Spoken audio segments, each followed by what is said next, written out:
કેમ આવ્યા, એમને શું આવવાનું કારણ? સહેજ સંજોગ મિલે બીજકે દિન કા, કહો ને માએ બાલક કિનકા. વનખંડીમાં જાય છે, બાળક ગુમ થાય છે, નહાર નામનું પ્રાણી ખાઈ જાય છે ને અચાનક બીજું એક બાળક જુએ છે. એમાં આશ્ચર્ય તકલીફ થઈને હેતભાઈ એમ કહે છે, કહો ને બાલક કિનકા. બાળક જવાબ આપે કે ના, હમ તો અવિગત પુરુષ હોય, હાડ માં સુંદર લોહમ ન કોઈ. હું તો અવિગત પુરુષ છું. આ દિવ્ય દેહ દેખાય છે કે તારા ઉદ્ધાર માટે, તારા કલ્યાણ માટે, આત્માના કલ્યાણ માટે હું અહીંયા આવ્યો છું. તો એવો એક નાનકડો સંદેશ તમારા સુધી મળ્યો અને ગુરુના વચનનું પાલન કરવું એ સૌ ભક્તોની ફરજમાં આવે. તો આપણે છેવાડાના ગામ સુધી, અમારા ગામમાં દર વખતે બીજ ઉજવાય છે. 2 લાખ 3 લાખ રૂપિયા ખર્ચો થાય છે. જુલુસ નીકળે છે, શોભાયાત્રા નીકળે છે.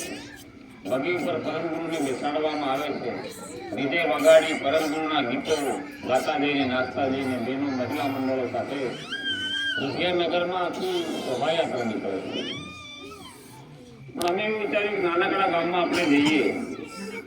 ગામ નાનું પણ જેના દિલ મોટા, એના કાળજા ઘણા મોટા છે. એવું અમે આવતા ગાડીમાં ઉતરતા જ અમને ખબર પડે કે ખૂબ પ્રેમાળ વ્યક્તિત્વ, 5-7 ભાઈ છે, બીજા 2-3 ભાઈઓ છે.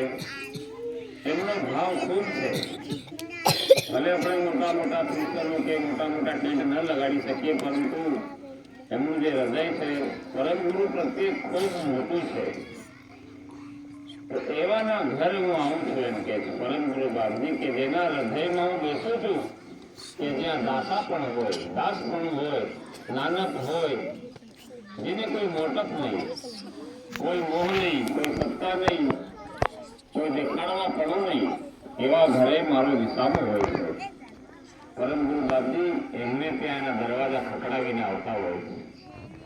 એટલે એક આનંદ તો આ થયો કે છેવાડાના ગામ સુધી પરમગુરુ બાપજીની ધજા લહેરાય નદીના કાંઠે.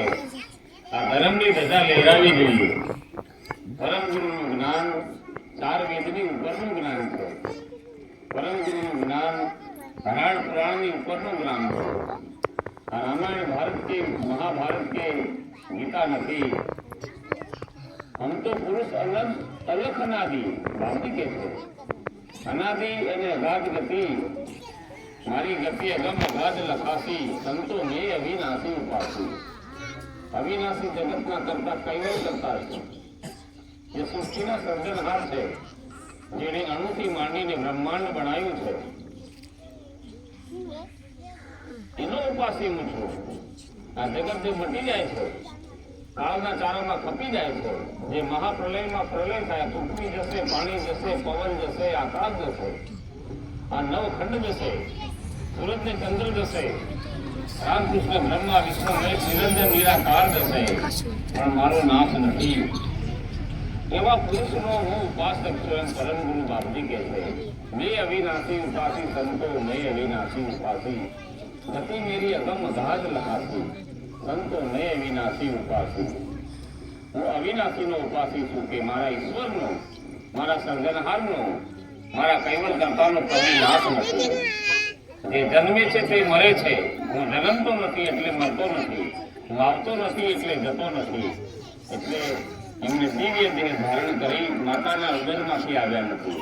આ જગતમાં 2 પુરુષ એવા છે, એક કબીર અને એક કૈવલના પાટી શિષ્ય, એટલે કરુણાસાગર. પેલા લીલ તળાવને કાંઠે, આ સેલ તળાવને કાંઠે. એટલે બંને પુરુષ એ માતાના પેટમાં, જેમાંથી 9 મહિના ઘરમાંથી બહાર આવે એવી રીતના આવેલા નથી.